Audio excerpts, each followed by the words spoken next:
on, Dave. All right, call the meeting to order, the Board of Selectmen, April 3rd, 2019. Is there any need for non-public tonight? There is under 91A, 3, Roman numeral 1, letter C, reputation, Okay. letter D, property, and letter E, litigation. Okay.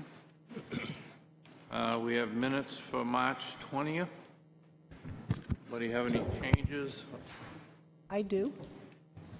On page 4, and it's going to be the 1, 2, 3, 4th paragraph down. It states that it starts with Chairman Murray. It says, and I'd like it to read, Chairman Murray asked if she was correct in saying that there is no waiver for someone who has a pre-1985 septic system. They must connect to the new privately funded extension of the town sewer system. And if you don't have that all, I can give you that. And then one of the things I noticed coming through when I opened the public hearing, I opened it first, and then whoever is speaking to the public hearing comes next.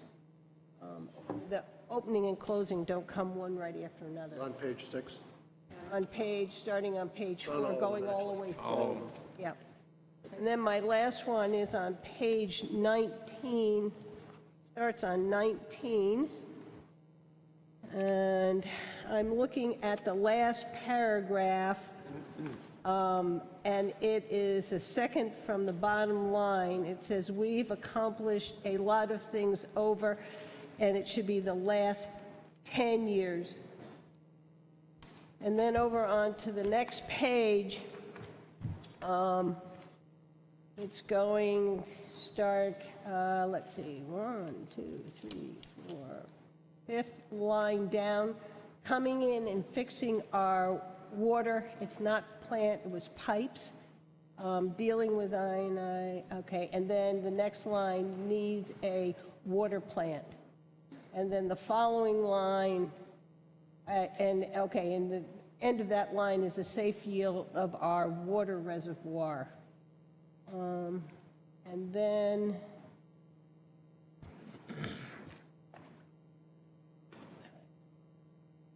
okay, and then the 1, 2, 3, 4th line from the bottom, asset managed plan would include. And that's all I have. Anybody else have any changes? Entertain a motion as amended. Second. All those in favor? Aye. Aye. Okay, the next thing, we have some public hearings. The first one is application for a permit to serve and offer for sale alcoholic beverages for consumption in town buildings. The first one is the Wolfeboro Board of Selectmen will hold a public hearing Wednesday, April 3rd, 2019 at 6:35 p.m. in the Great Hall, 84 South Main Street, Wolfeboro, New Hampshire, to consider the application for an issuance of an alcoholic beverages permit to the Lakes Region Newcomers Club for board games night, potluck dinner on June 7th, 2019 at the Great Hall at Town Hall from 6 to 9 p.m. Is somebody here to speak to that? Hi, good evening. I'm Cynthia Theodore. I'm the president of the Lakes Region Newcomers Club. We are just asking for a permit for BYOB. It's a game night, members only, not open to the public. Okay. Anybody have any questions? You want to speak against this? Okay, we'll close the public hearing. Board, somebody want to make a motion? I move that the Wolfeboro Board of Selectmen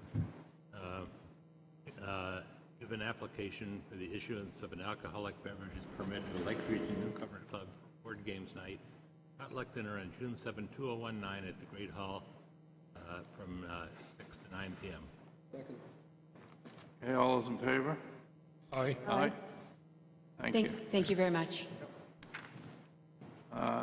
Next hearing, the Wolfeboro Board of Selectmen will hold a public hearing on Wednesday, April 3rd, 2019 at 6:35 at the Great Hall, 84 South Main Street, Wolfeboro, New Hampshire, to consider the application for an issuance of an alcoholic beverages permit to the Wentworth Watershed Association for summer kickoff event on June 29th, 2019, the Great Hall at Town Hall from 5 to 7. Is somebody here to... Hi, good evening. I'm Julie Brown. I'm the Executive Director for the Wentworth Watershed Association. We'd like you to consider issuing this permit.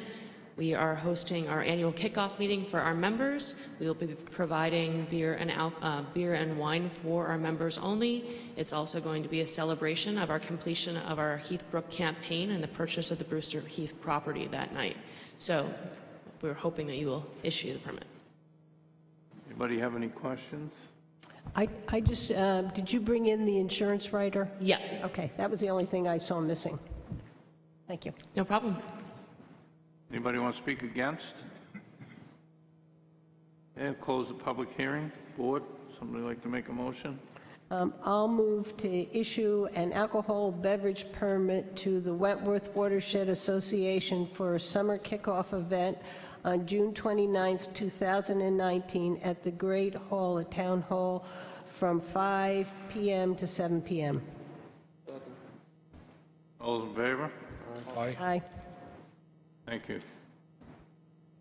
And next, temporary event permits.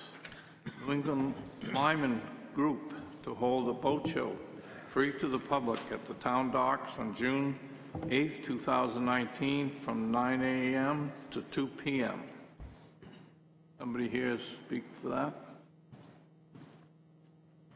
Good evening. I'm Joe Williams. I'm representing our New England Alignment Boat Owners Group. We'd like to request a permit for our 20th boat show held here at the town docks. Our group, we have about 80 or 90 members. They're from all over New England, New York, Connecticut, Maine, and we expect between maybe 25 and 35 boats. We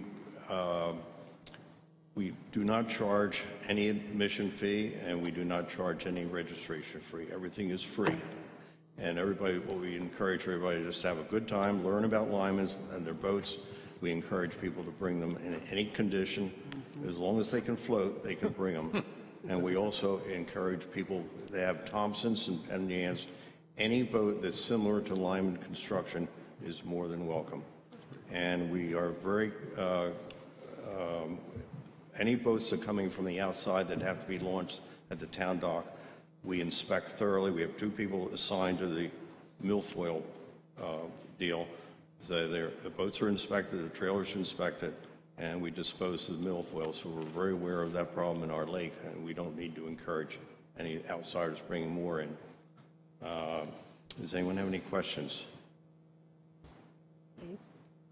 I just want to say that it says on the application you need to maintain access to the fireboat, and I want to thank you for the nice letter that goes with this that answered all the questions I might have had, so it's nice to have it in that form. Okay, thank you very much. Anybody want to speak against this? Board, I'll close the public hearing. I'll make a motion to approve a temporary outdoor permit to the New England Lyman Boat Group, hold a boat show free to the public at the town docks on June 8th, 2019 from 9 a.m. to 2 p.m. Second. Okay, all those in favor? Aye. Anybody opposed? Thank you. Good luck. I'll be there. Okay, the next one is American. We'll all be there then. I'll be there. Yeah. Okay, the next event, American Legion Post 18 to hold a Memorial Day parade and service starting at Brewster Field, Carpenter School, Wolfeboro Post Office, and ending at Cape Park on May 27, 2019 from 10 a.m. to 12 noon. Anybody here from the Legion? Okay. Somebody want to make a motion? I'll open the public hearing. Anybody want to speak in favor or against? I'll close the public hearing. Make a motion. I'll make a motion for the American Legion Post 18 to hold a Memorial Day parade and service, starting at Brewster Field, Carpenter School, Wolfeboro Post Office, and ending at Cape Park, May 27, 2019, from 10 a.m. to 12 noon. Second. All those in favor? Aye. Okay, next is the Wolfeboro Area Chamber of Commerce to hold a community-wide open house event at participating businesses on May 18th, 2019, from 9 a.m. to 6 p.m. Hi, Mary DeVries, and I'm here on behalf of the Chamber of Commerce.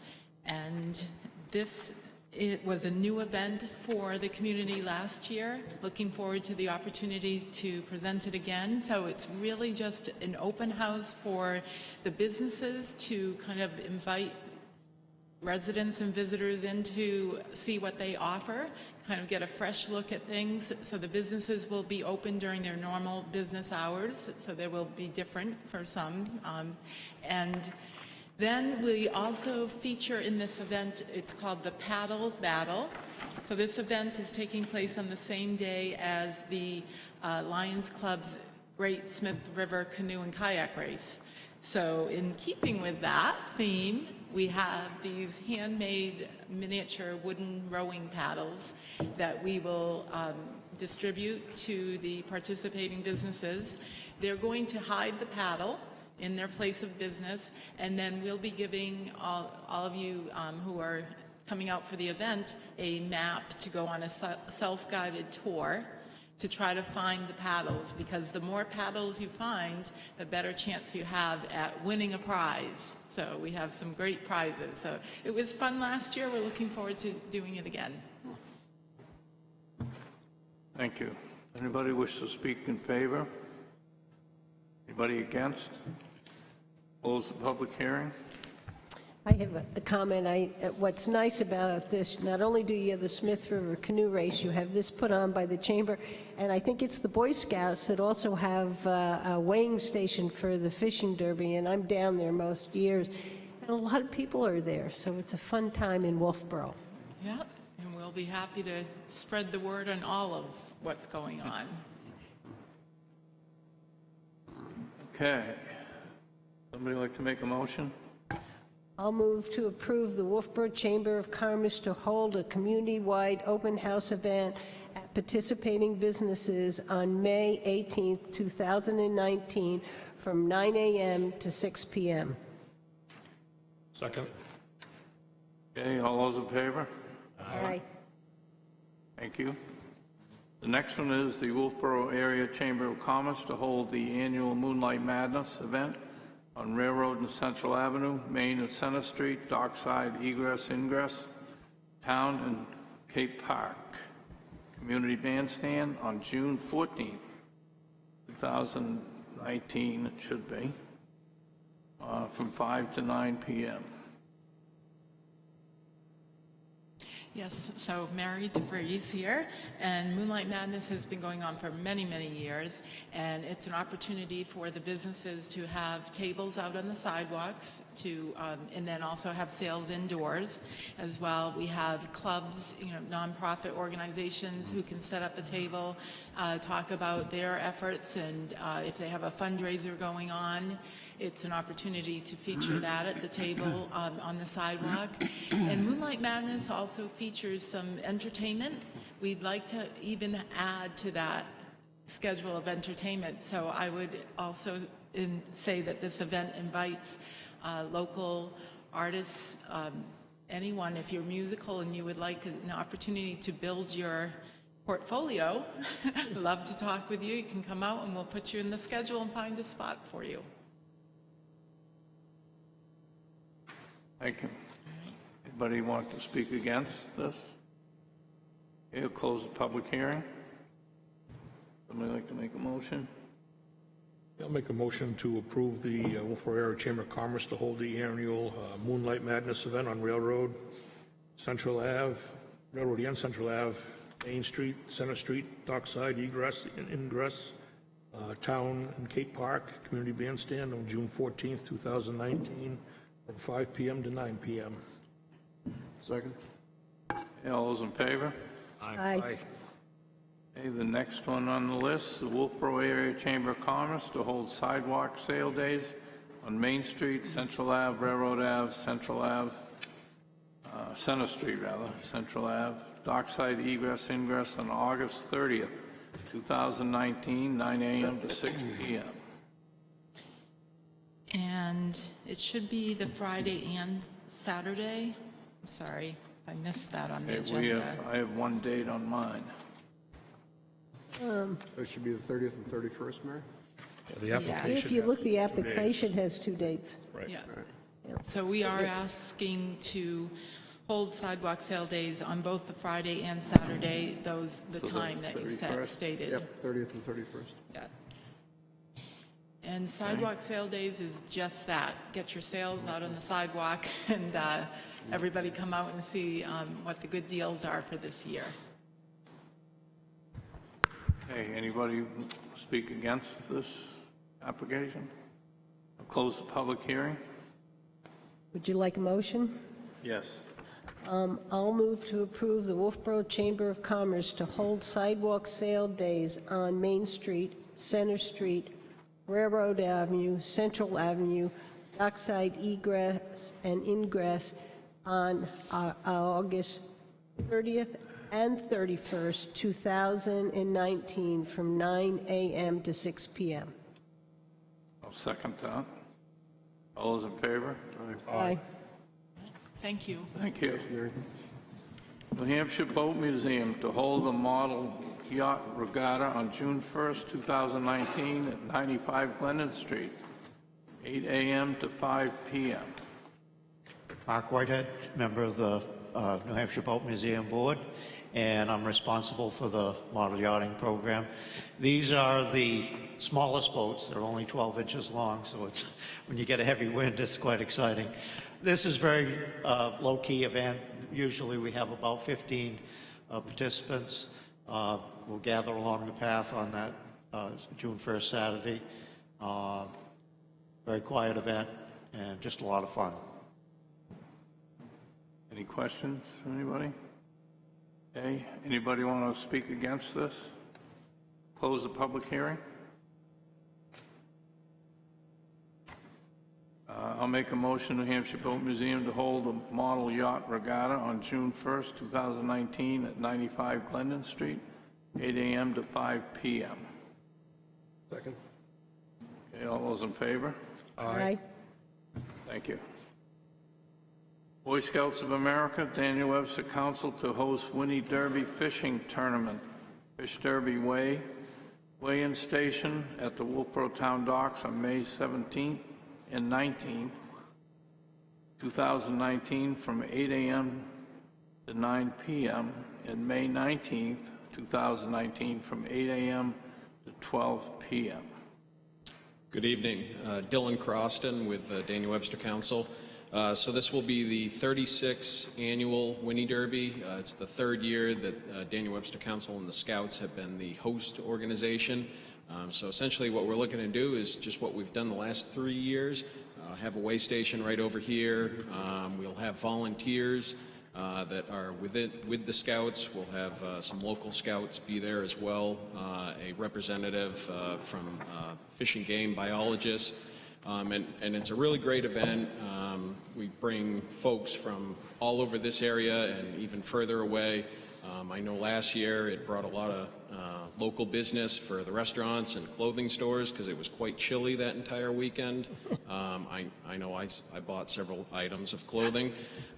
So that's just what we're looking to do, kind of bring some locals and some out-of-towners over to this area. Anybody have any questions? Anybody want to speak against this? Close the public hearing?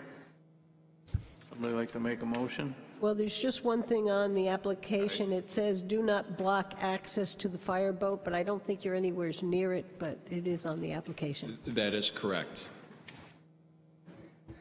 I'll make a motion to approve the Boy Scouts of America Daniel Webster Council to host Winnie Derby Fishing Tournament, Fish Derby Weigh-In Station at the Wolfeboro Town Docks on May 17th and 18th from 2019 from 8 a.m. to 9 p.m. and on May 19th from 8 a.m. to 12 p.m.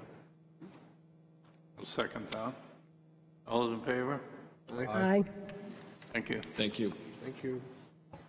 Okay, the next thing on our agenda is the bulk vote, which consists of weekly manifests, donations. We have a donation of some antique skis and bindings that are going to be donated to the Abenaki Lodge, property tax credits,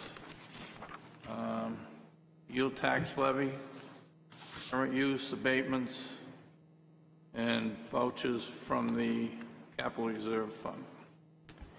Mr. Chairman, I'd like to remove the vouchers for the Wolfeboro trustees of trust funds. I have a few issues with those.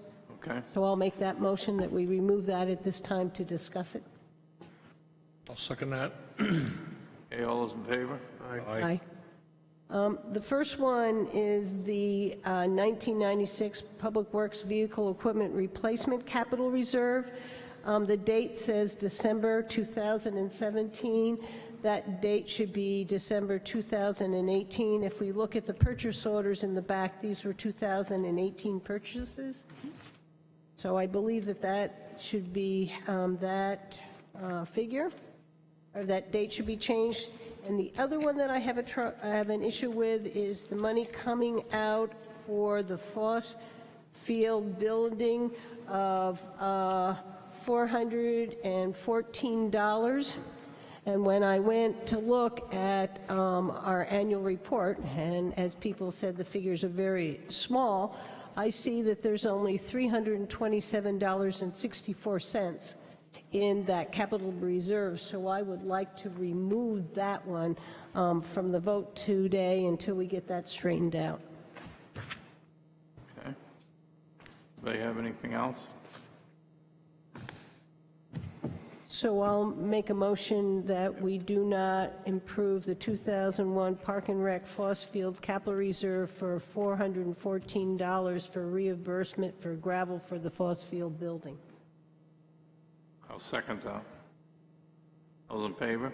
Aye. Any opposed? Okay. Next we have, Do you want me to make a motion to accept the rest of the bulk vote? go ahead. I'll make a motion to accept the rest of the bulk vote as presented. Second. All those in favor? Aye. Aye. Anybody opposed?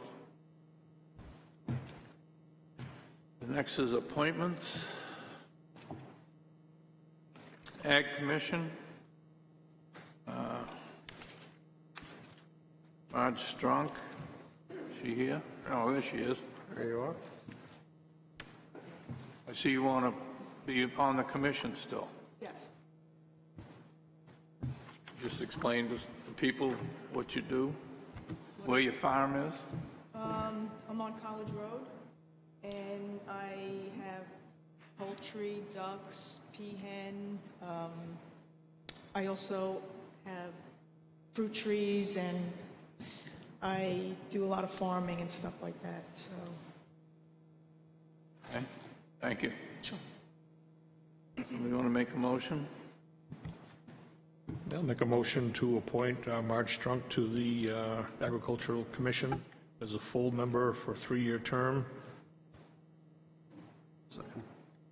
Okay, it's been seconded. All those in favor? Aye. Aye. Anybody opposed? Thank you. Conservation Commission, Warren Muir.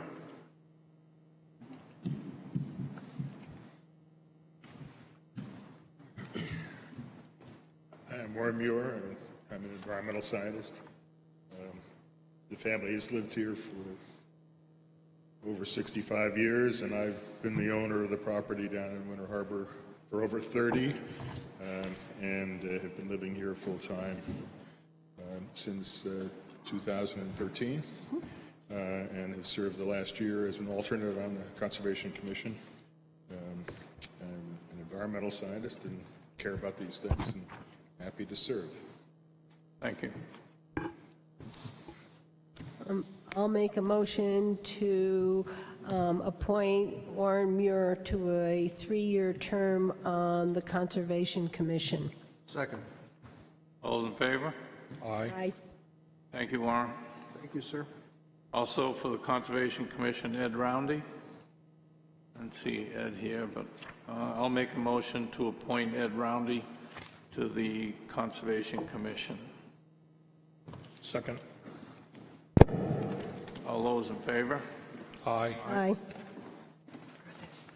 Okay, take care of that. Town manager search process. I'm going to turn this over to Linda. Thank you, Dave. I'm going to pass out a sheet. I have added, or I would like to add, to the candidate's profile. We have a section of relevant career, leadership skills, management, and I'd like to put something that says community, or we could use community values, and I would like, this kind of gives me something to look at the candidates through our town. And I would like the first one to say, Wolfeboro values its lakes, forests, and scenic views. A candidate must understand the significance of preserving natural resources. And I see that as understanding cyanobacteria, water quality, and our natural resources is one of the largest driver for our total property assessment and our tax rate. So that seemed pretty important to me. Being an old New England town, we value our historical past. Our town manager must support historic preservation. Look at this building. Take a look at the Pickering House. I think those are important things. Wolfeboro takes pride in being the oldest summer resort in America. A candidate must have an understanding of a tourist economy. We need to become a four-season economy with emphasis on recreation and tourism, and I think that statement helps us with that. And the last one is volunteerism is an essential element of the Wolfeboro community. Our town manager must value what can be accomplished with volunteers. I think it was in about 2010, there were 91 nonprofit agencies in the Wolfeboro area who are helped or run by volunteers, and that provides a lot of our social service safety net, and I think that's a significant characteristic of Wolfeboro, and we support public-private partnerships. So that's why I would like to add that, and I don't know how the rest of the board feels, or anybody else has any other value you want to add to that? Oh, I think that's fine. Okay, so what we need to do, we need to approve the candidate's profile. So I'll move that we approve the candidate's profile. The other parts of it was given to you last board meeting. Second. All those in favor? Aye. Aye. And just so everybody knows, as of Monday at 8 o'clock, the applications need to be in for the town manager's position. And then after that, we will set up interviews with candidates that we feel will work for us. I think we have quite a few. Linda, do you know exactly how many? Yeah, at this point, we have 14, and we will, at the next meeting in non-public, we'll need to sort those out and decide which ones will get the essay. And after we get the essays, they get back, then we'll need to sort out and do interviews and search the web to see if anything. So far, we've had quite a few applicants. Stay at home, right? Mm-hmm. Okay. Next on the agenda is Libby Museum discussion. Somebody here from the museum that wants to discuss?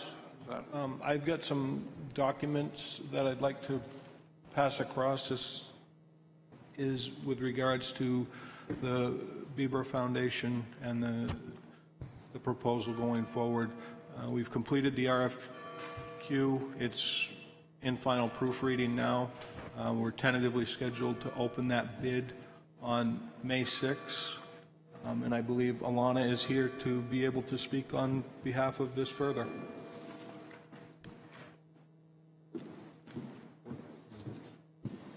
Thank you very much. I'm Alana Olby, Director of the Libby Museum. We're very pleased that the Biber Foundation has once again stepped up to assist us with the cost of doing the feasibility to restore and extend the Libby Museum. We have actually been working on this for the last 12 months. We had some challenges along the way, but the good news is that we're much clearer now about what we actually would like to do at the museum. It's clear that from the technical committee's standpoint, we would like to ensure that the facade of the museum doesn't change and that the extension of museum space for the exhibit items being offered, the North American collection, be done as far as possible internally through a potential mezzanine level. To do that, we've had to begin the process of going out with a request for proposal for new architects that would look at the feasibility of that and a modest extension in the back for better ADA toilets and a meeting area. So what we've been very grateful for is the patience of the Biber Foundation and also the patience of those people who are making the donation of the North American collection. Going forward, it's going to be a challenge because we are on a tight time frame. We are hoping to have responses to the bids for the architects by May 13th and drawings in by September 9th. And then we need to report to the Biber Foundation on November 4th, including by January of next year, projections for the adjusted operating costs for a restored and extended museum. That would then put us in a good place for a warrant article and serious discussions between the town and the Biber Foundation about the funding for the full restoration. Thank you. Any other questions? Linda? Is this a second donation of $50,000? Am New I donation. understanding it right? Yes? That's right. Okay. We did partially use the previous donation. The agreement then expired. This is a new agreement for a full $50,000. Okay. Go ahead, please. Thanks for sharing this. So I'm trying to catch up quickly here. So the $50,000 that is being proposed by the Biber is to fund the architect study? That's right, what they refer to as a feasibility study. Okay. And once that's completed, if I understand this, is the town is to go back to the Biber Foundation and say, assuming we do this, this is what our new operating costs are going to be, and here is our plan to fund that? Is that the... That's part of what we need to be clear about. This is what it would, it's also to inform the town, obviously, what will it cost to operate this restored building. Sure. Okay, thank you. Any other questions? Thank you.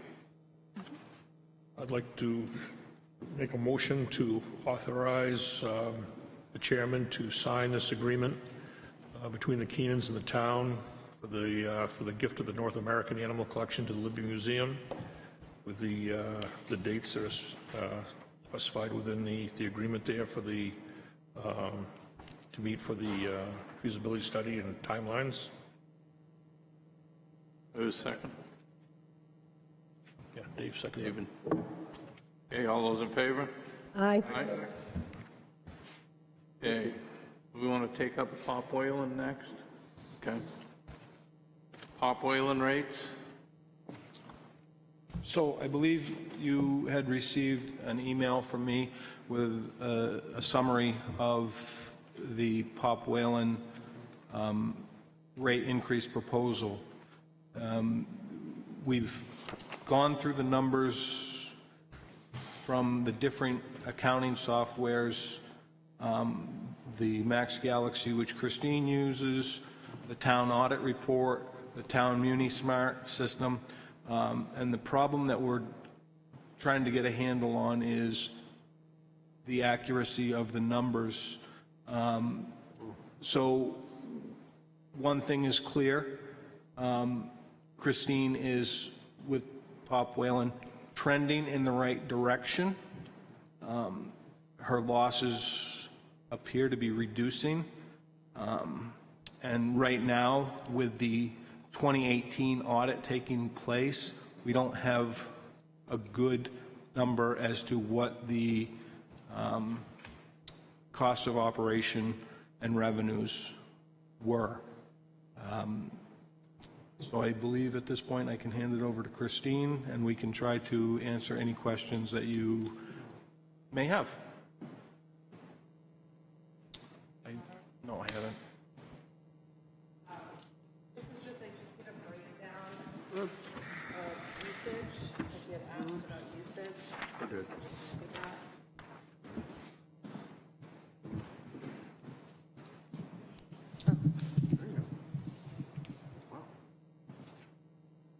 Okay, so this is just a breakdown of ICE usage from 2016 to 2019. I went through specific users, and then I totaled that, and then I just showed you at the bottom the town of Wolfeboro, the ICE that we use for the stick, the lap, the public. And then I had the total hours used, hours that were available for that season. So our season is typically October through March, and then percentage that it's being used. Can I ask you? I just want to make sure I get this right. So the total hours available is just what time in the morning till what time at night? So it could be possibly 5 a.m. in the morning. It just, we're available. But so your hours available are the actual hours available, not clock hours. Right. Okay. So if I read this correctly, it says on average for the past several years, the rink has been used 35% of the time, roughly speaking, which means 65% of the time of available hours, it's not being used. Right. Okay. Okay. I have some questions and concerns, and I thought I had emailed it out to the town manager, and I have no idea why my email is not getting to him. Oh. On a couple of things, because I went through this. Yep. And I cannot balance your figures that you gave us here. Yep. With the 2017 audit, and the amount of revenue is not the same. Okay. When I look at the 2018 charges for services, does not agree with the revenue sheet that we received as of 12/31/2018. 2018. And part of what I was asking, whether he could find out from the auditor. So I can't get a real good handle of what's really happening here, and I hate to really set a rate when I can't trust the figures. Right. The other thing was when we did, and the budget for Pop Whalen went up this last year, and so I went to my budget books, 2019, and the amount of revenue you thought you were going to get when when the budget was done was 315,000 plus, and that's a big gap from the 269,000. So I'm not quite sure what that gap is. So we built a budget thinking we were going to have this amount of revenue, and it said we were going to have $32,000 in surplus, and I said, great, you know. Right. So I'm with you and the town manager. We've got to get a handle on what's going on here. Right. I can't make things balance, and I'm uncomfortable setting any kind of rate tonight. I'll vote against it. I'm comfortable with you giving them some kind of range of rate for those, because I know that their organizations are going to do it, but I will not vote in support of it when I can't make any sense out of any figure I can come up with. I think what part of the struggle is, and I was trying to get a handle on it, is that we have, it's 2017, 2018, 2018, 2019. So it's 2 different years, and what we're doing is we're having services in one year, then charging in another year and transferring it over to make sure it matches the year, and not having a finance director at the time, trying to figure out like what the spreadsheet we were working with. I have my program, the town has their program, so I think we're just trying to get a good handle on it. As far as rates, I do believe that we are due for an increase. We are highly under where we need to be, and I think we need to move up in the right direction. I do have users that need to set rates and kind of plan accordingly, and that's why I'm coming to you so early, not even knowing what my budget's going to be. I know I need to keep it in a ballpark. Having a lot of conversations with users. We did not have for last year, one of the teams was out, but they're coming back this year. And I really have expressed, I think the heavy usage is from after school all the way through 9, 10 o'clock at night is when everybody wants ice, right? Monday through Friday. So what we're trying to do is shift some of that to the morning slot because we have morning ice available, but not everyone's hopping on it. I did have a lot of discussions over the season because we're all fighting for the same piece of ice, and they have decided, some of them, that they are gonna hop on that morning ice. Will then open up some more availability for other users. I think what we need to raise it to probably isn't realistic for what people can afford with the time crunch that we're on, so I think we do have to set a rate. That's why I'm suggesting the 6%. And then moving forward, I would like to sit down with the finance director and kind of come up with a game plan of the next 10 years. This is where we need to go. We're going up so much each year. I agree, you need to raise them, but we have to base it on something. And I don't have any problem with 6%, but maybe it's 7%, you know, and that would get us, I just can't tell. Yes. So thank you for putting this stuff together, and I agree with Linda. You know, we got to make sure we're clear on revenues. Having said that, if I look at the revenue performance over the past several years, it's flat, and the hours and this confirm that the revenues are flat. So there's one of three issues there, right? You know, we don't have enough customers, or they're satisfied with what they got, or some other third illogical comment. Expense growth has been going up faster than revenue. So expense growth in the high, you know, assuming these numbers are right, expense growth is going up in the high, you know, single digits. And I didn't take the time to crawl around, but it does look like you're catching some allocations that, you know, might be pushing up your numbers.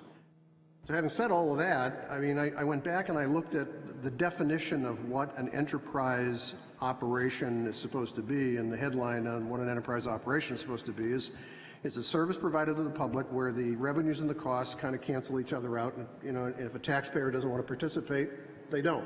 Right. Well, we're not running that like an enterprise operation because we're under, you know, we're not generating sufficient income to cover our costs. And then having said that, we're not even generating sufficient piggy bank money to fund capital improvements. So we have kind of and I'm going to make a motion to table this. I'm not uncomfortable. I am not uncomfortable with you giving out a planning number. Right. But I think it would be very difficult for us right now to set a firm number, because I think we need to know what your capital needs to be. Right. You need to know how much money you got to be able to put in the bank in order to fund the capital, which means we need to really get around your costs, or Jim has to get around those, which then means that you solve for the revenue number. Whatever that number needs to be, you got to solve for it, with the understanding that you probably appropriately so have warned us that, you know, we can't just say 35%, or, you know, I'm making that number up, folks. We can't come up with an outrageous number, because people will say, well, that doesn't fly. So I'm going to move that we table this conversation until we have an opportunity to, or Jim and you have an opportunity to get through the income statement, the balance sheet, and the capital requirements, and then we can come back and have a conversation about setting prices. So that's my motion. Somebody want to second that? I will second that. I don't even know what I meant. And I, with Paul, I don't have any problem you giving him a range, you know, of where you think the prices could go. Yeah. And they can use one, give them a nice high one, and then they can use that higher price to do their budget, and then they can be happy with us if we are not quite that high. Okay. Okay. Thank you. Okay, we have a motion and a second. All those in favor? Aye. Thanks, Christine. Sleep at the switch on number 8. We need to take with us tonight your signature. We can get this going for the Yep. museum. You can get that. Do you want to do it now or I can if you have the, It's in the binder for signature. sign? It's in the binder for signature. Oh, all right. Well, when can we get it? He will sign it this evening. It'll be sent back tomorrow. Can he sign it want it now? now? He wants it I right now. really, I think And Alan is Dave, will saying you I sign want it now? I just, yeah, that's, I can't. I want it now.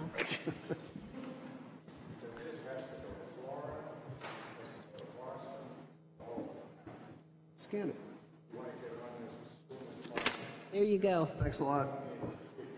here you go, Alan. You're all set. Thank you. Okay, next on the agenda is the commercial vessel landing permit for the dive. Good evening, folks. My name is Jameson Merriam, representing the dive, requesting a commercial vessel landing permit. I seem to have already gotten one, and I don't know what happened. I've just been called back, so I must have done something wrong, so I apologize if I did. We're looking for our permit from May 12th till September 2nd at a 7 p.m. pickup and 11 p.m. drop-off. And we're also from September 3rd to October 14th, a 5 p.m. pickup to a 9 p.m. drop-off. We don't do booze cruises or anything like that. We just do wedding venues. So there are only, right now, rehearsal dinners that we have scheduled and prepaid for. We have 3 prepaid for and 2 in the works.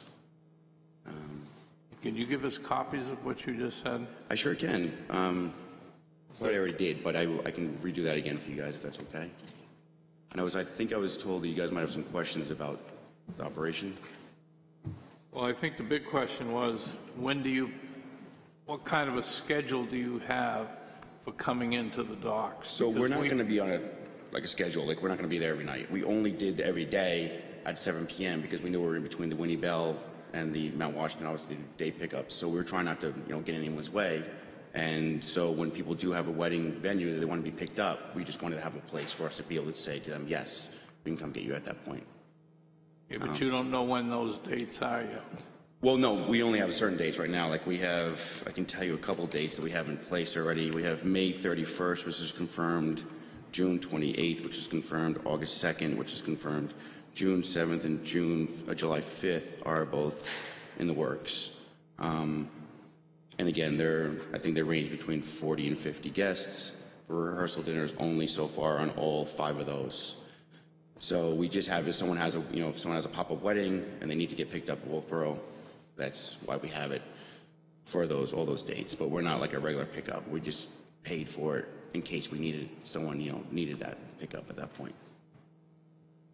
Okay, I would like to have a copy of those dates and times. Yes, sir. So that we can look at those and see what else we might have on those dates and times, if anything. Sure. Yeah, can I ask you a question, Dave? Yeah. And so would it be your expectation, let's assume those dates and times are the actual ones you need, would it be your expectation that the docks are available for you to land? Look, we just did it from we looked at the Winnie Bell. They do a 6:30 pickup. So we went to 7.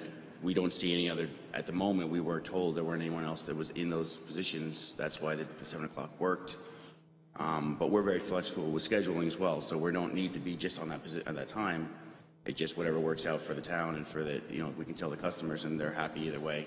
And these are for weddings? Only for rehearsal dinners mostly. Weddings, rehearsal dinners, but they're not Yes, sir. for, an advertised, come hop on the boat. 4 hours in and out. No, okay. We can't go very fast or very far, so we just go out a little bit and come back. Okay. Yeah, again, I would like to see those dates and times for us to look at. Sure thing. That would be good. And then we can Mr. Chairman, if I may, One of the questions that I have regarding this is their alignment to the dock and being able to get patrons onto and off of the vessel. Now, how would you get on? We're a forward vessel, so we board from the bow. We come in very similar to the Winnie Bell, and we also have spuds. So we come up and we spud down and we tie off. It's just it's on. You put out some kind of a gangplank or something? We do have a gangway, yes, sir. Because we've had, I think we've had, you're going to have some caution from us because we had some people fall down there last year as they come in, and the difference in height as you come in and your plank and then stepping down. So I think that's one of my concerns, and I think that's where you are in safety and how well you can tie in there. Right. So we have spuds unlike any other vessel, so that makes us semi-permanent at that point. We can come in and we can't move at that point. And then our gangway does have rollers on it, and it's so it can adjust to heights. So could we, I guess to follow up on what Linda was saying, can we get some pictures of what it would look like? Sure. Elevation-wise I and can stuff? do that. Because yeah. I can do see measurements for you guys and show I you. think we need to, because we've had other issues. Yeah, I can see that you're not going to get an approval tonight. I can tell you that. That's okay. That's fine. So I would like to see the dates, and I'd like to see some pictures of the vessel and how you plan to land. Okay. Because I think now you could certainly measure from the lake level to the Mount Washington dock, an elevation onto your vessel. Right. Yep, I can do that. It's not a problem. I can send it all over to you, and you guys can see that. You can get that to Jim as soon as you can, so we can get it on the next agenda. Yes, sir. No Thank problem. you. Okay? Thank you. Thank you very much. Anybody wish to speak?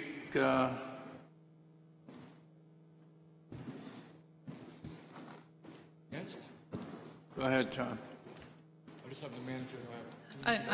I'll start and then I'll introduce the lovely John McDonald.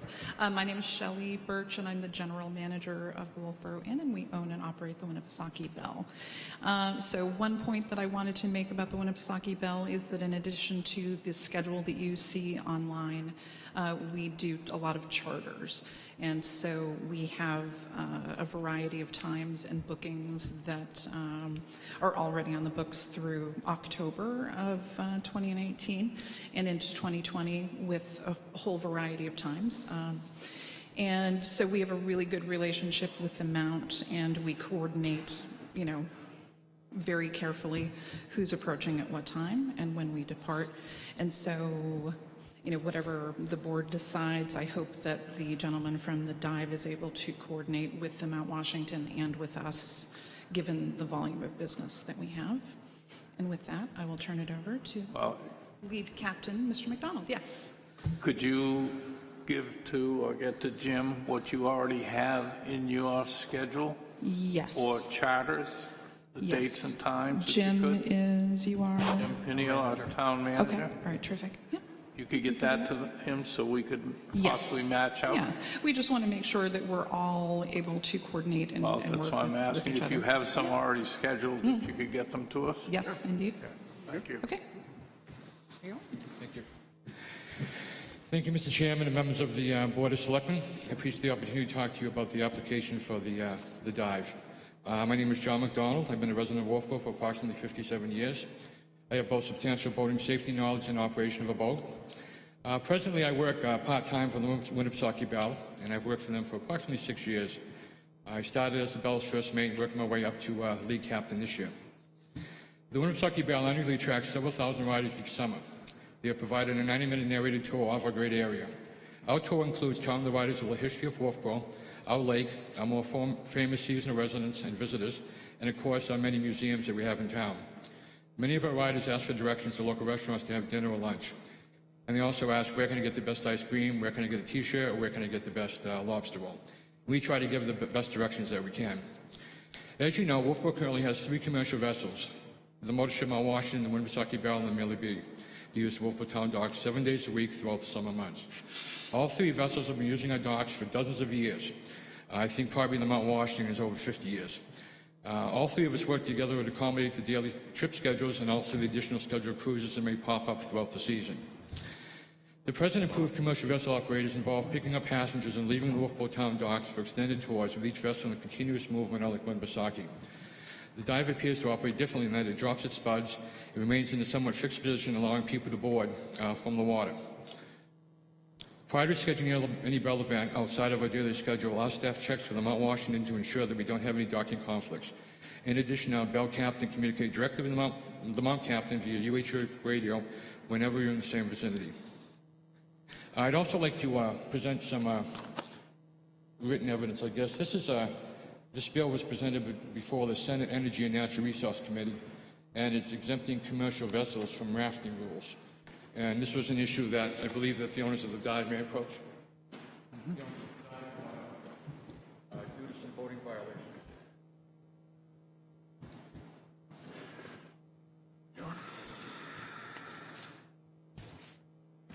Thank you, John.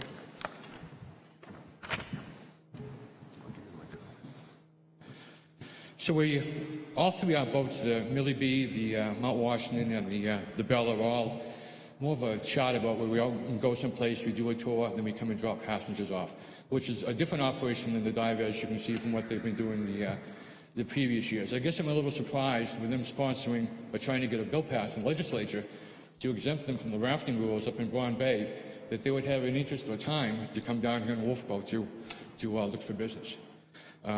That's basically what I want to offer. If you have any questions, I'll be glad to try to answer them for you. Thank you for this. Yeah, I'm not going to read this all right now, okay, but there will be another hearing on this. Okay. So that at that time we will hopefully have had a chance to read this. And if you want to come to the next one, maybe we'll have some questions then, John. Certainly. Thank you very much for your time. I don't time. think we should take the time right now to read it.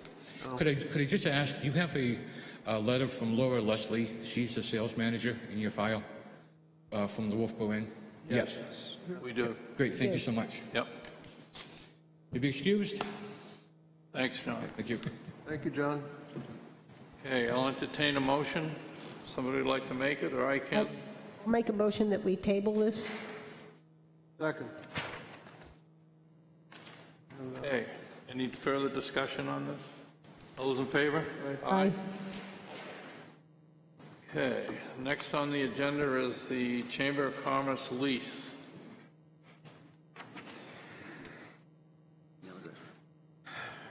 Town manager. You get it right on the website. Jim, do you have some input on this first? I believe Mary is looking to extend usage of the area which used to be occupied by the nursery school, which is no longer at that facility. And I think she can probably speak to it better than what I can. One of the things that I do believe that we'll probably have to do going forward is probably look at the lease, because it appears that some of the dates are out of line and expiring. Thank you, Chief. Mary DeVries, yes, we are very happy with the lease as it stands. So, very much so. It just, a question came up, and I thought it was a fair question, that it was the date that we were able to, according to the lease, move in was set because the school, it worked around the school's schedule at the time, and now the school isn't there at all. So we were, the question came up, could we move in early at the beginning of the month instead of the end of June? So again, we're happy with the way it is, but it was a good question, I thought, and I appreciate your time considering it right now. Hey, Mary, the question of move in, meaning someone who is going to lease the property? Correct. Or so even you, we're even the chamber. Yeah, it's our part of our lease. Right. So the use of that space available to us June 1st instead of the end of June. Can I ask one other question? Do you have to be a member of the chamber in order to lease that space? Yes. Anybody have any other questions? No, and we're doing it just for this year. The request is for the year 2019? Correct. Okay. Yep. I'm fine. Just as What are we doing, changing the time, or? Yeah. Yeah, we're just changing it from what, the 26th? The 26th, I believe, is the date in the lease of 26th of June. So asking for June 1st.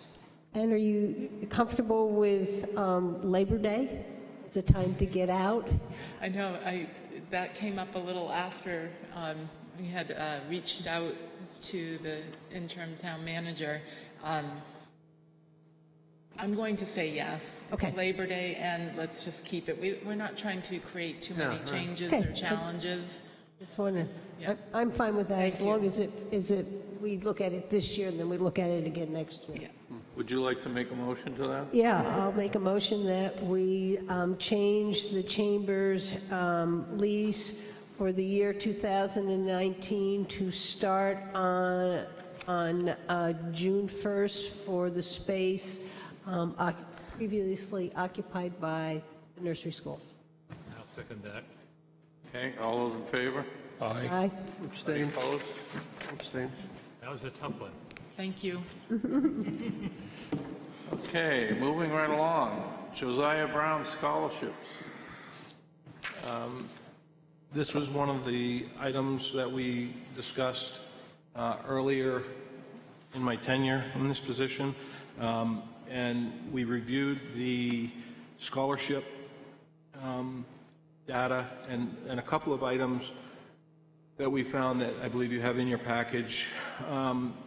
The income limits have not been adjusted. We utilized some of the welfare department's numbers to adjust the income up per child. The second item, which became really problematic this year, and there may be somebody in the audience to speak to this evening, is the time frame for applications.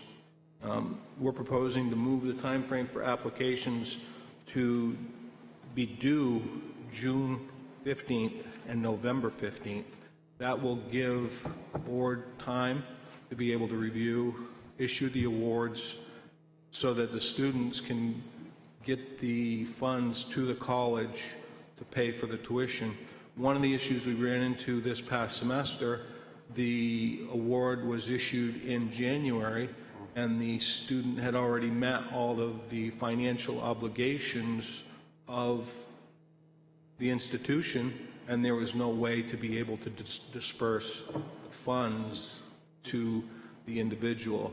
So trying to get that time frame a little bit earlier will help to get the funds to the institution.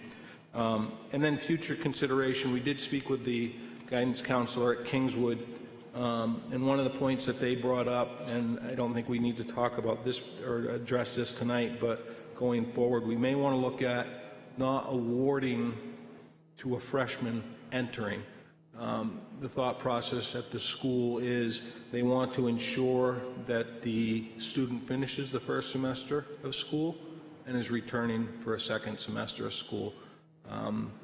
But those are the three items that we've addressed. I believe on the second page of your document, it's got track changes where we've made those adjustments. If there's any questions, I can try to answer them for you. So if we can adopt these new regulations with this date of 3/29/19, and then it would go into effect for this year? Yeah, it'll go into effect, and I believe we're already receiving applications for the scholarship going forward for the spring semester. Changes that I see are on the first page on combined income. And on the next page, number 4, the semester. Then number 7. And then the combined income again. And then 8 was the June 15th, November 15th. Correct. I'll make a motion that... Can I get clarity? The future considerations are also part of this? It says to issue the scholarship after completion of the first... No, that's just So- for future consideration. So we're going to take that section out of this memo, Correct. okay? Yep. I just want to make sure we were clear about that.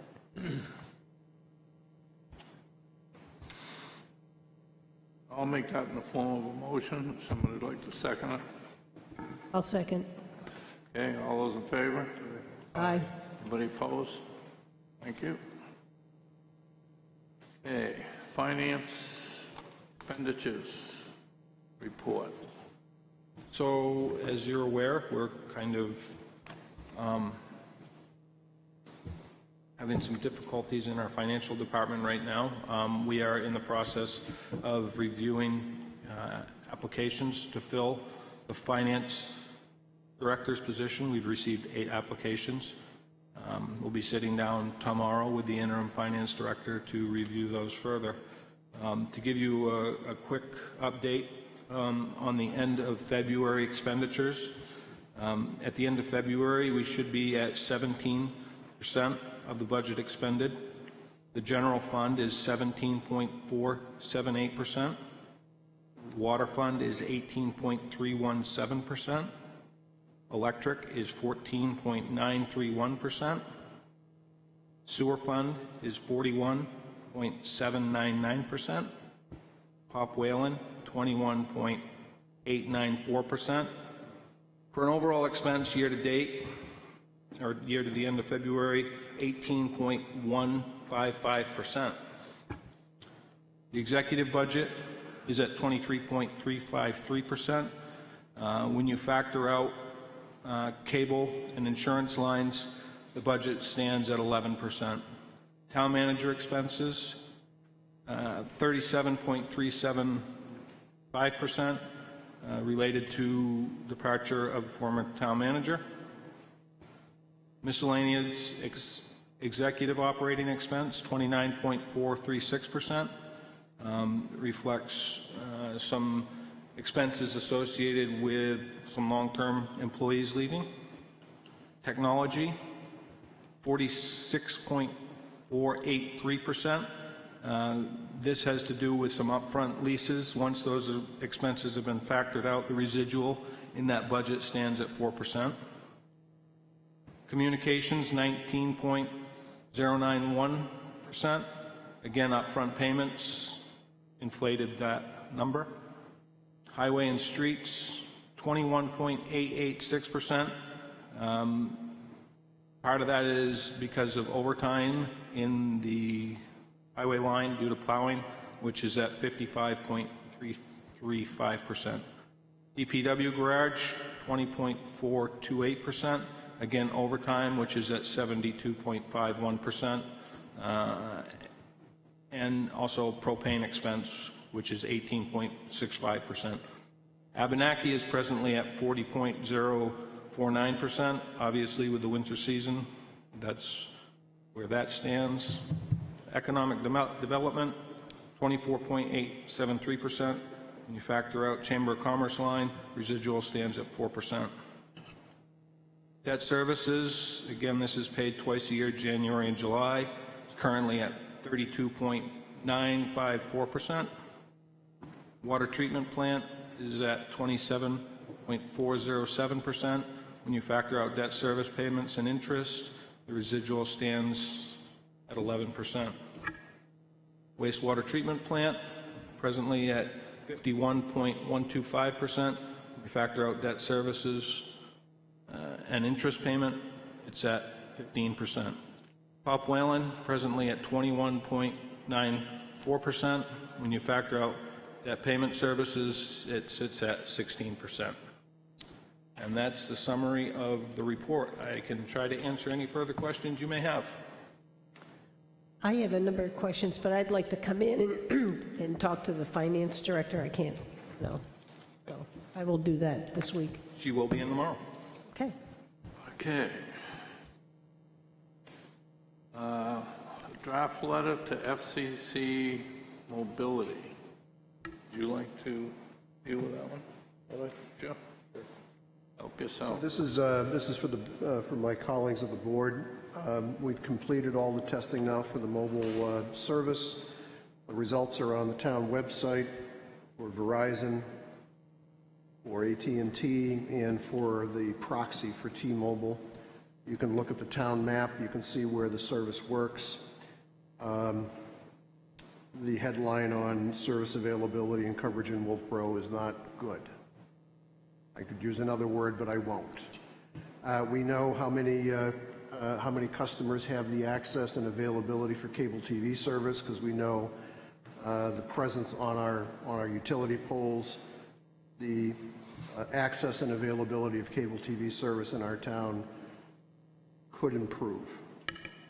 We know that the telephone company Consolidated is around town. Their service is basic dial tone and some modest speed digital subscriber loop products. We have contracts coming up in the next few years for the carriers and for the cable companies, and I'm proposing to the Board of Selectmen that we send a very nice letter. I don't believe in yelling at people, just a nice letter to the chief executive officers of AT&T, Verizon, Consolidated, and our friends at Atlantic Broadband, and just simply invite them to come to Wolfeboro to share with us their plans over the next few years as what they intend to do. I believe that we should do that as a matter of routine. I think it's a smart thing to do. It kind of lets them know that we're paying attention to them. And, you know, it's a squeaky wheel kind of thing, so I want them to come visit with us and tell us what they can do. So I have written up a draft letter, and I'd just like the pleasure of the board to tell me whether that's okay. If so, I'd like our town manager to send it out for follow-up. One question, you're inviting the CEOs to come here. Would you want to say, or an authorized representative, if the CEO doesn't want to come? Yeah, in the letter, you know, I just say you're invited to attend. I'm sending it to them. You know, they'll do the obligatory, pass that to somebody in their staff and have them follow up with it. But I'd like to just send the notes out. I figure if you send it out to the person who runs a local operation, you'll wind up getting somebody that you don't want. I figure start at the top. So that's what I plan to do. And I'd like to send a copy of our annual report along with that, so that they can thumb through it and they can go, gee, this actually is a real live, honest-to-God, serious town.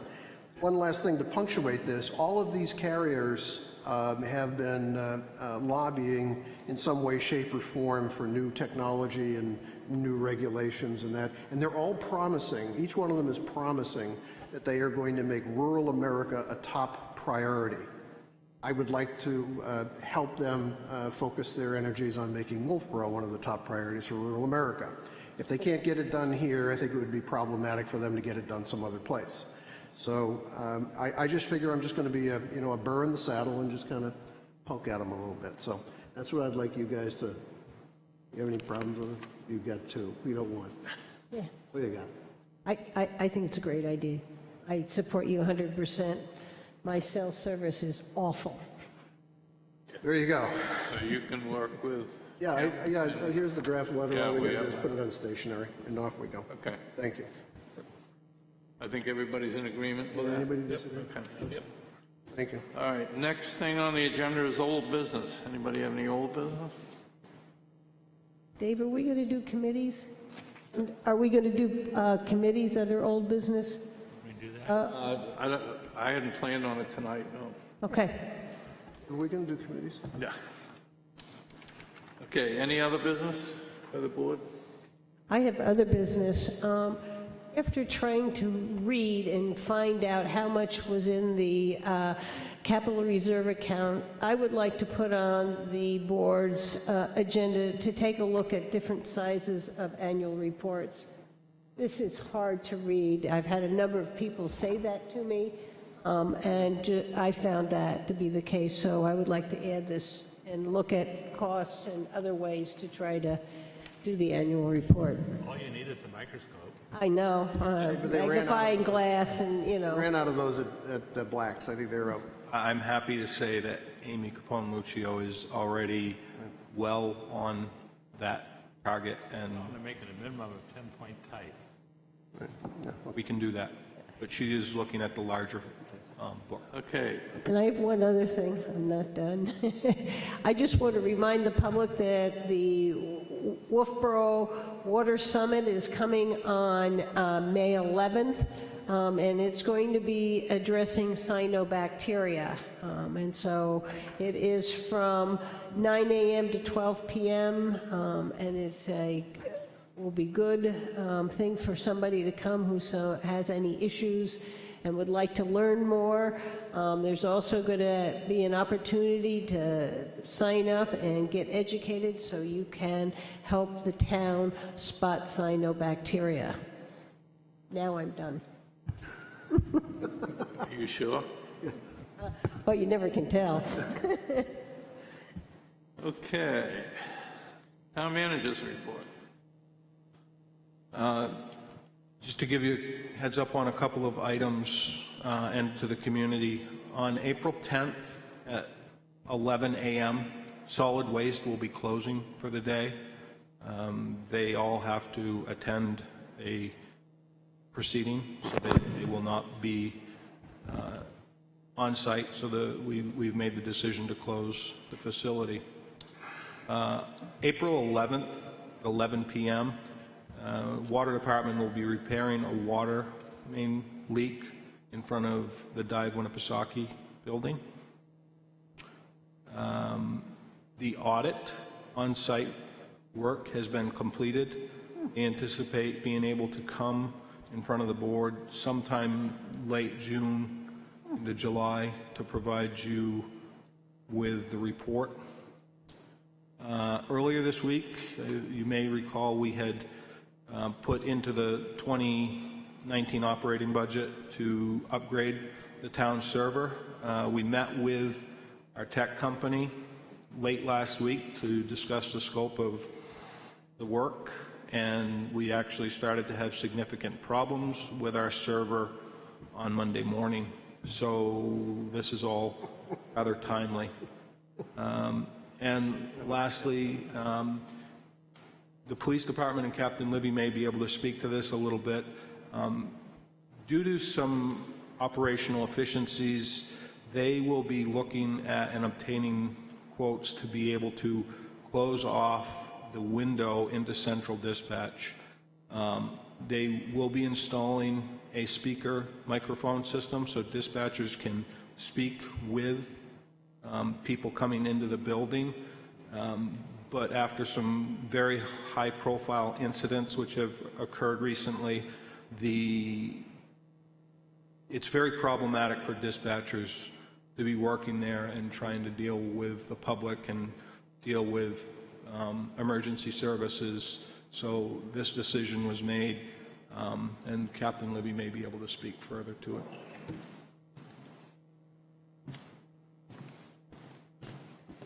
How you doing? So majority of this is basically it's employee safety. It's not just our dispatchers, as you mentioned, it's our officers and firefighters that are out in the field. There's been, like you said, several incidents that we've had that occurred that have distracted our dispatchers and in the long run could cause some damage or some incidents that could occur that we're trying to avoid. So we believe we've looked into this before. It's come up again, and we've really dived into it, and we believe this is the best route to go. We have some options regarding it, but as it all comes down, it's employee safety is what we're looking at. Was anybody personally threatened or anything? Was there any personal harm done or threatening? Not into that sense. I don't want to get into too much detail about it. Right. I can do that offhand or in non-public. It would be fine. Okay. Thank you. Yep. Thank you, sir. And that's all I have for the town manager's report. Thank you. Any questions for the town manager? Okay, committee reports. Paul? I was going to talk about the cyanobacteria thing, but Linda stole my thunder. I'm on the same committee with Linda, and I just encourage people to please come to the Water Summit. This is a very important issue for our town, and we've met several times. We need more volunteers who are willing to just get the word out. This is a town-wide issue. So, and it's not just if you live near the lake. I asked our highway department person, what percent of our land mass is watershed to the lake? And he said 100% goes into some lake.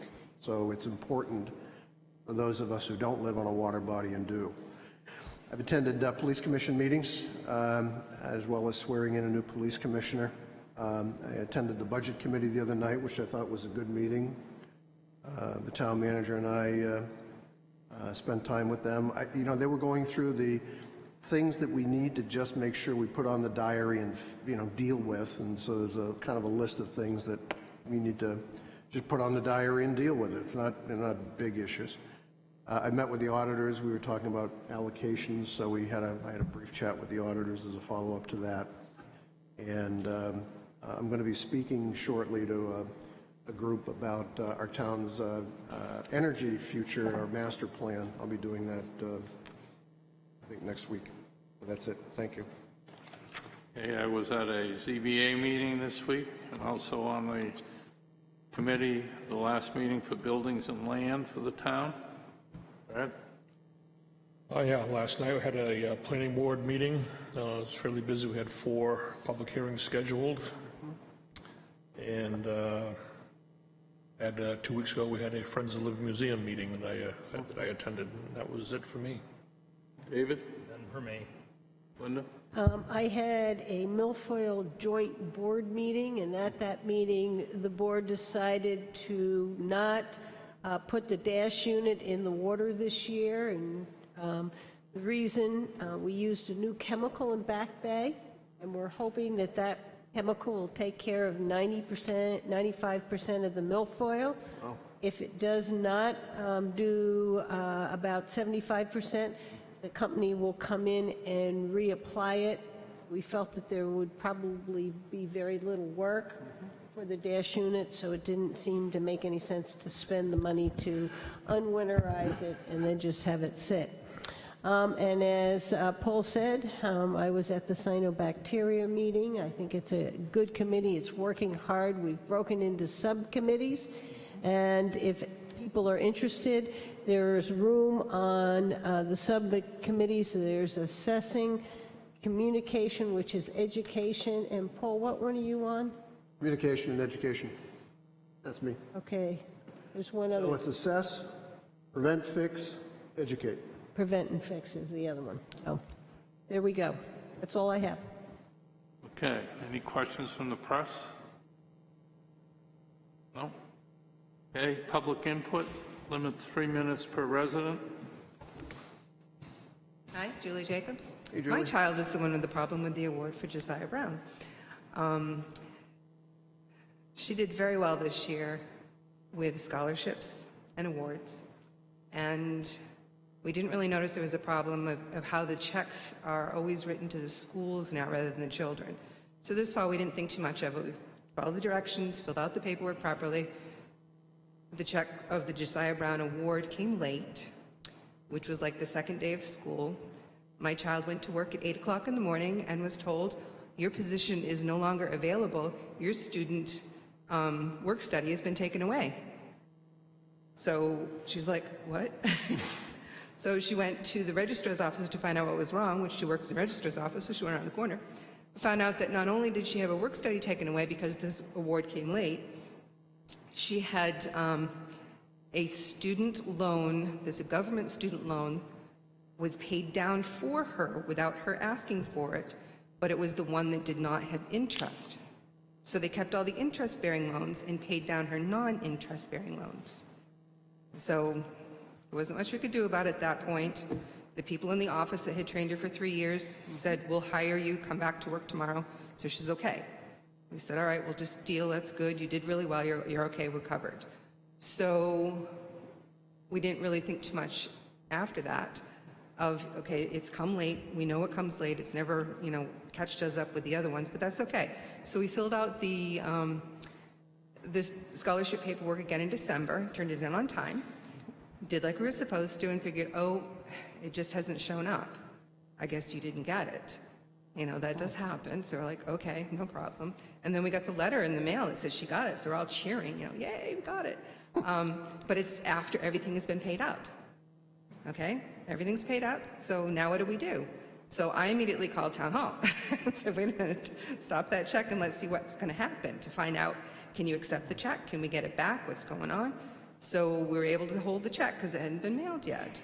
But this is still in limbo because now we can't seem to get the check through the system to the school into her account somehow, because everything has been paid up to date. So this will be fixed, I'm sure. But what I'd like to suggest is, you said you'd like to move the dates to June 1st, or the scholarship deadline, and then again in November. I think they should be even sooner. You have to fill out your FAFSA for the government by the end of February. So everybody's already thinking of that.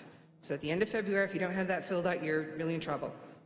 Shortly after that, by April 1st, almost all of the applications for most of the other scholarships that are local are due. Very few of them are after that. So everybody's in that mindset, oh, April 1st, okay, April 15th, okay. You know, but not June. That's usually too far afterwards. Nobody's really thinking of it. Because if you didn't fill out your forms earlier, you're too late. So you don't normally, let's put it this way, Callie hasn't lately, in the past couple of years, you don't find out if you've gotten an award until July-ish. So you're kind of in limbo and kind of scared because everything is due the 1st of August, you know? So you're waiting for these awards to come in. You have to have your money completely paid up before you can start school, which is now the 2nd, 3rd, or 4th week of August. So if we're waiting now still for another check to come in September, they've already got everything filled out, all your government numbers are all in, and then if you have one more check come in on top of that, that shuffled everything. And there's some new rulings that came in that said something about what the federal government has the right to take that check out of that child's account and back off the student loans or the Pell Grant or whatever else that they got that went over because this check came in and pushed it all down. They've kind of changed the rules in the last 2 years to obviously benefit them, not the kids. I would also like to suggest that, and I had told another couple of scholarships this also, that when you make the smaller scholarships available for the kids, earlier also, like July, so they got $500, yay, that pays for books. On the other hand, you say, oh, they can buy them at the school. Yeah, okay, you can get your college books at the college bookstore. They may cost 3 times as much as renting this book over here. You're not going to keep freshman English. You're not going to keep freshman math. You're just not going to. You're going to turn it back in. So that it's pointless to spend the money over here. You know, let your money go over here to the school, pay it over here to the school bookstore. It's shiny, it's clean, it's beautiful. Or you can shop over here in rental, get the same book for, you know, 2/3 less, and turn it back in, and some other kid can use it again next year. So I'm not totally for having every check that goes for the small scholarships to be both signed by the child and the school, or just the school, because there's a lot of things that need to be bought, you know, and paid for before you actually get there. And other things like living expenses. Callie just had to buy new shoes. Okay, she's a double major, musical theater and voice. She just had to buy a new pair of dance shoes for the tune of $275. Mommy didn't buy those for Christmas. But there was no money that was from scholarships that was freed up and available for something like that that you cannot buy through the school. None of her music you can buy through the school that way. She's been having to do it differently. So that's just my suggestion. Would you mind stopping to see Jim sometime and maybe talk to him about those dates? Yeah, I think it sounds like it might be important, not only wherever she's going to school, but maybe some of the other schools. Yeah, and we can do that. Amy did reach out to the school regarding dates, and they felt that the dates that we had picked were good, but that's great information which we've received from you. And the treasurer is also informing us that the stipulation within the trust only allows for the funding to go to the institution or the student. So I don't know if that's probably nothing we can address, but. Okay. Yeah, and also my child keeps asking me every couple of days, it still hasn't posted, where's my award? So that's the question, is the award was awarded, she still hasn't received the check. Is it gonna be able to be, done somehow? Even at this point, if it just goes to the school and does pay down the student loans, it would work, but trying to stop the problem before it got there, I think I created some kind of a roadblock, Otherwise, it just seemed like we were just throwing it on the ground and just, letting, oh, there it goes, because that's my money too, as taxpayer. Thank you. Okay. Anybody else who wants to speak to us? He had his hand up first, Mary.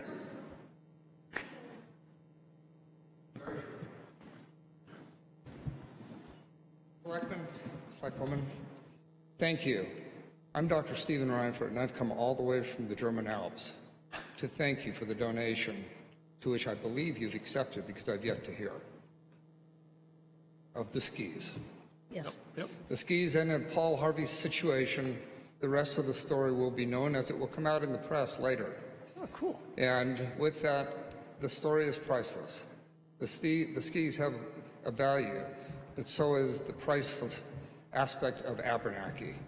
The skis found you because your community and the service rendered by an exceptional Parks and Rec director that is following in the footsteps of others before her, for your community and your children and the future generations.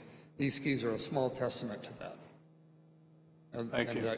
I thank you for that opportunity to bequeath them to this community. Thank you very much. Thank you. Thank you for your gift. Much appreciated.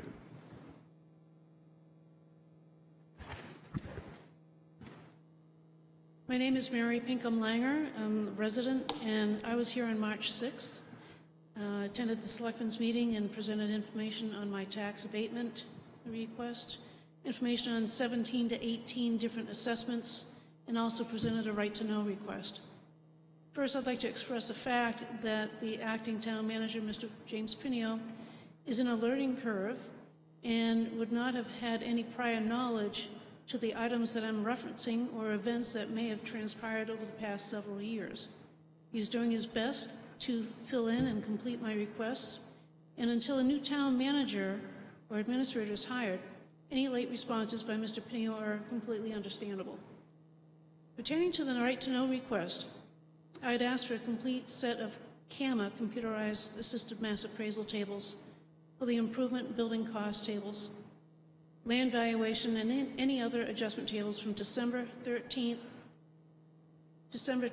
2013, April 1, 2014, current tables in use as of March 6 of 2019. Upon receipt of the copies of the CAMA tables, it appeared I was missing the building costs and any associated building adjustment tables. I requested from Avatar, the CAMA software company, a copy of tables in a similar community. It appears that I'm missing at least 17 tables. The assessor should be able to extract these. Without them, it's impossible for me to understand and analyze the assessments from which the current assessed values are generated. Until those missing tables are received, my analysis is very limited and hindered. The right-to-know request from March 6, 2019 requested documentation on the basis for the building costs. The answer received from the assessor indicated the information is proprietary from Marshall Evaluation Service and cannot be divulged without prior written permission from MVS. Please note that you must subscribe to the service and pay for it. Marshall & Swift is not the only source for cost estimation. RS Means is another source. Costs of all types of construction can be obtained if you're willing to pay for it, which many communities, appraisers, and assessors do. I went to the website and obtained a little information for you pertaining to Marshall & Swift. Marshall & Swift is the gold standard of building cost data. It's been around for 85 years of experience. They go on to say that it's widely recognized within the U.S. legal system, has been written into law over 30 U.S. states, and recognized by the U.S. Treasury Department Internal Revenue Service publication. It mentions the cost approach, and I mentioned to you before that your assessing software is based upon the cost approach. Cost approach, which is a theory of the value of a property can be estimated by summing the land value and the depreciated value of improvements, is one of the most reliable improvement methods for determining property valuations. In order to properly determine that, you need to have current values and current rates. You need to know whether or not what you're using is accurate. Okay. So to say that this is proprietary and cannot be divulged is really not a good thing. Typically in mass appraisal process, the valuation service is subscribed to, they're utilized and then compared to local costs by conducting surveys with local contractors as a check, to double check the national cost manuals. The assessor indicated in response to my request that MVS, Marshall Valuation Service, was not the sole basis for the building values during the 2015 valuation update. It was merely used as a tool to test for the reasonableness of the newly derived values. If it was used at all, there should be some evidence and analysis as to how it was used to test these values. To tell me that I can find the information on page 78 of the 2015 manual, which is kept at the Department of Revenue, and a copy at the Wolfeboro Town Assessing Office, is not acceptable. I've asked for this public information. Why was it not copied? He obviously knows the page number. Without building cost CAMA tables, it's impossible to know whether the tables actually represent costs as of 2015. As mentioned in March 6, the basis, again, is the cost approach. The prior revaluation was done in 2010, your most recent in 2015. Where did the 2010 building costs originate, in what year in source? Had they been properly adjusted, calibrated, and utilized back in 2010? The assessors indicated that, in short, the value rates were already existing. We were tasked with updating the needed value changes. If the cost model was wrong in 2010, it was wrong in 2015. There's no evidence to show how these tables and models were updated or compared. I don't have those tables, so I can't tell you what kind of discrepancies there are. But again, this is the basis of your value. In my first right-to-know request, I also asked for copies of the assessing contracts from January 1 of 2014 to March 6 of 2019. Based upon what I was provided, the November 7, 2018 agreement indicated to extend the length of the agreement of the September 23, 2016 General Assessing Service contract or the 2019 year. Mr. Pinio was unable to locate the 2016 contract for the General Assessing Services pertaining to that time period. So I don't have a copy of that. The January 1 through January 1, 2017 through December 31st, 2018, General Assessing Services contract extension, Section 11 indicated that a non-certified person would be appraising property in the town of Wolfeboro. So the contract listed an individual that would be working here that was not certified by the Department of Revenue. The Department of Revenue Rev 600 rules, contract requirements, states that the contractor shall provide a list of all personnel in their certification level that will be working within the municipality to the department. My second right-to-know request is ask for a list of all DRA certified personnel that will be working within the town of Wolfeboro. The current contract that you signed doesn't reference any individuals that are working. It's highly recommended that the Board of Selectmen review the DRA sample contracts and the Rev 600 rules pertaining to assessing contracts. For your convenience, I have copied a full copy of a sample cyclical revaluation contract. You are having cyclical work done. At the end of that period, you have a statistical revaluation. This is a sample contract that I highly recommend that you take a look at. This is another contract for the assessing services, general assessing services. This is put out by the Department of Revenue, available on the Revenue site. This is a copy of the portion of the Rev 600 rules. These are the definitions that explain what calibration is, what is a revaluation. It's very important to understand what these terms are that are being used. So I'll be providing those to you.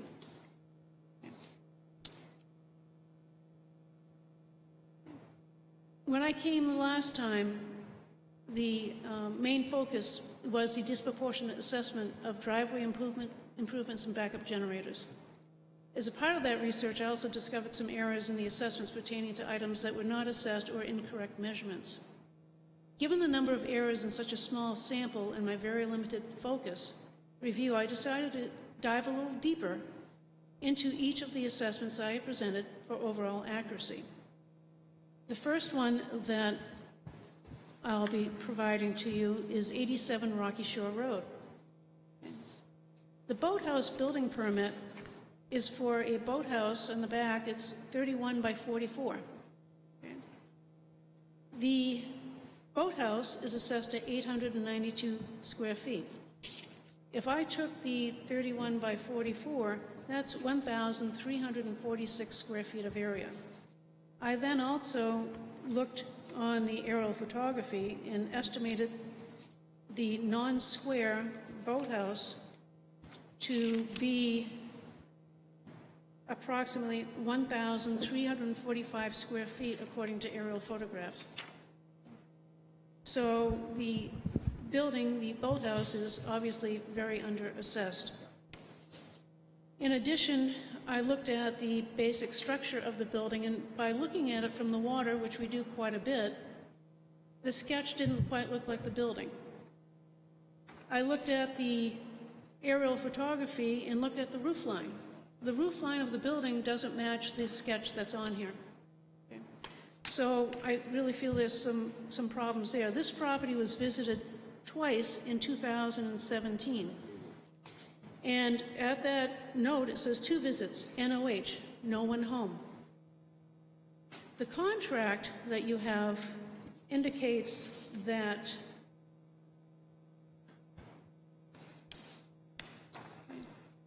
measure and listing of all properties each year. Review include exterior measurement of all principal buildings, a minimum of 2 attempts for interior inspection or refusal.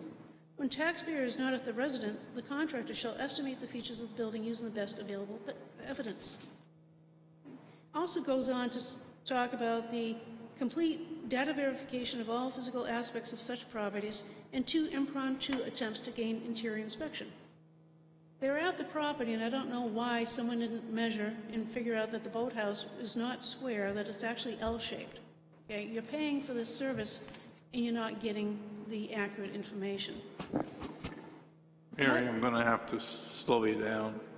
Would you give that information to Jim so that he can give it to us? I will. If you would do that? It's all here. Your 3 minutes is certainly up. Well, it says up to 15. Total. I don't want to cut you right off, but I think we get the idea of what you're trying to do. I happened to talk to Jim today in reference to that. So any information you have, if you would give it to him. Gladly. So that we can have it. And I know he is trying his best to get you the information. That I know. So. That's not a problem. I will present this. You can take a look at it. Okay. And again, my concern is that such a small sampling with such a large percentage of errors, you are due for another revaluation in 2020. And if your data in this small sample is so inaccurate, then I don't know what to say. Okay. Thank you. Is there anybody else who wishes to speak at this time? Seeing none, have a motion to go into non-public? So moved. Second. All those in favor? Yes. Yes. Thank you.